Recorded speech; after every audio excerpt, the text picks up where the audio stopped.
Now Team G will talk about Impressions of Moonlight. And it will be presented by Ms. Phillippy and Ms. Enya Ma.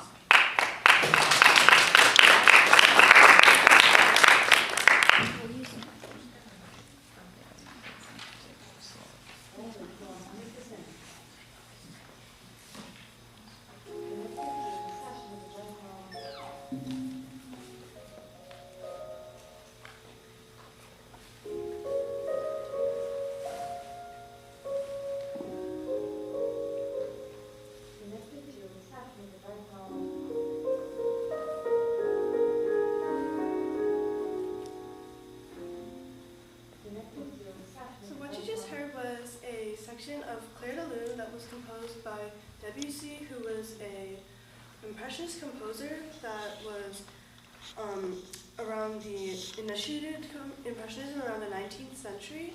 And even though he was a very popular impressionist composer, he didn't even like the title of being called an impressionist composer.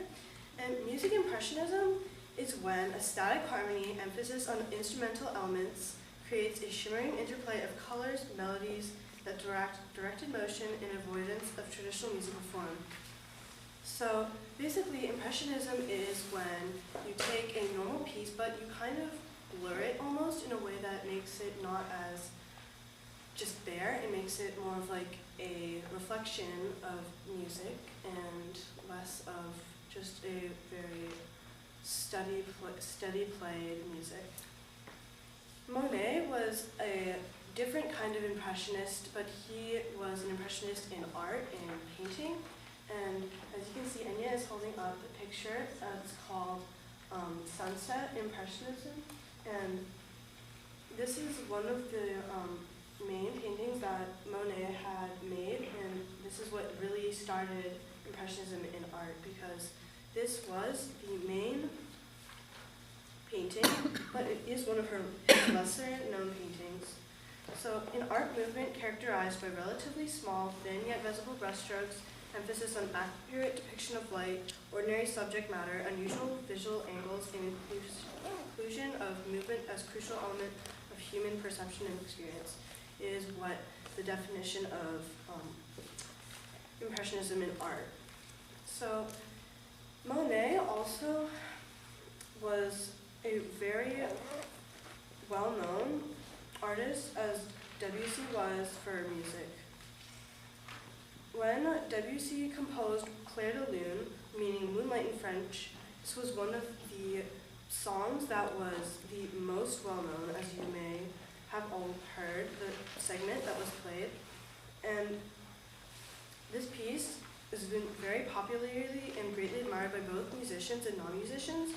Despite being originally written for solo piano, it has also been arranged for flutes, violins, cellos, clarinets, and many other instruments.